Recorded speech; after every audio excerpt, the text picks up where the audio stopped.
is up, my love? Thank you so much for tuning back into another video. I hope you are having an amazing Monday thus far and that you've had an amazing weekend and that the trend continues on into a beautiful week. But without further ado, let's head into today's topic. So today I want to talk about the idea of focusing on what you do want versus what you don't want. And to start off here, I want to give you some definitions. I know we're in school, we're in the school of life, all right? So there's this thing called anxiety, which I'm sure we're all familiar with. And then there's the opposite of that, which is anticipation. And I got this from a TED Talk on YouTube that I found, which is amazing, which I will link somewhere, whatever platform you may be on, I will share it somewhere with you. It is amazing. And this guy, he talks about anxiety versus anticipation. And anxiety is focusing on a future outcome that you don't desire, whereas anticipation is focusing on a future outcome that you do desire. And so when we're focusing on the things that we don't want, like I don't want to be late, I don't want this person to be mad at me, I don't want to mess up my speech while I'm talking in front of a million people, then we bring about that energy where we're expecting something to go wrong. We're expecting us to be late, we're expecting someone to be mad at us, and we're expecting us to mess up our speech. And when we expect something, we're creating these thoughts and this energy in our body, in our mind, in our soul, in our spirit. And then our brain, which is just a machine, which is just a thing that runs the program, like I've mentioned in my previous videos,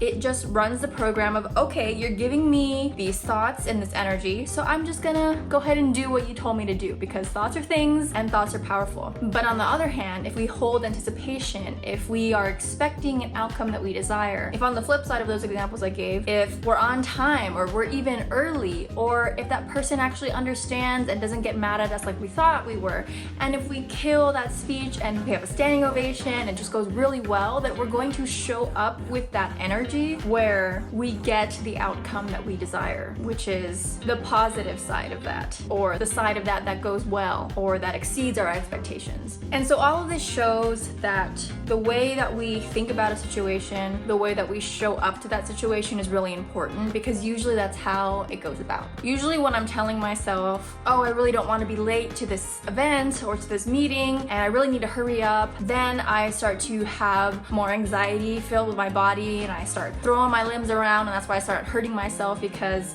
I'm a very long lady, and usually when I'm rushing, it's not a good thing for me, because I just start to physically hurt myself because I'm moving so fast, and it never works out for me that way. But if I hold on to the anticipation in that moment and be like, I am going to show up on time, it's going to go great, then I feel calmer in my body. There's more peace involved, and I'm excited to get to that event instead of anxious and worried and just filled with all of this dread that something's gonna go wrong. And once more, I don't know how many times I'm gonna have to say it, but this has been life-changing for me. It really has. It's all about the way that we place our focus on the thing. The thing is neither good nor bad. The thinking makes it so. It's the way that we're interacting with the thing that makes it either into an anxious experience or an experience full of anticipation. And so we want to lean more towards the anticipation side, or we want to try to, at least. That is the goal, and move away from anxiety, because anxiety is not helpful. Another thing that the guy said from TED Talk is that there is a difference between anxiety and fear. Anxiety is over a danger that is not real, whereas fear is over a danger that is real. So anxiety is usually over things that we create in our head, something that hasn't even happened yet, whereas fear is a real and present danger, like in evolutionary times, a lion about to eat us and we need to climb up a tree. So there's a difference between anxiety and fear. And anxiety is really self-made. I'm not discounting all of the anxiety that we all have out there, because I definitely still have it, but when we recognize that anxiety is self-made, we can work on moving through it, recognizing that maybe we're creating some of these problems for ourselves, and slowly move our way towards anticipation, towards having that same amount of energy, because it's still the same kind of energy and feeling, but it's just a negative and positive side, just to create a comparison here. So we're wanting to move over to the positive side of that energy or feeling. And it's not easy. It is not easy. I am still struggling with it. I still have anxiety in some moments where it's just hard to escape from it. But when I have those moments of awareness, when I can remain present and realize that I am holding on to anxiety, possibly gripping onto it for dear life, I can slowly move my way over to anticipation and shift the way that I'm thinking about the situation. So I hope this was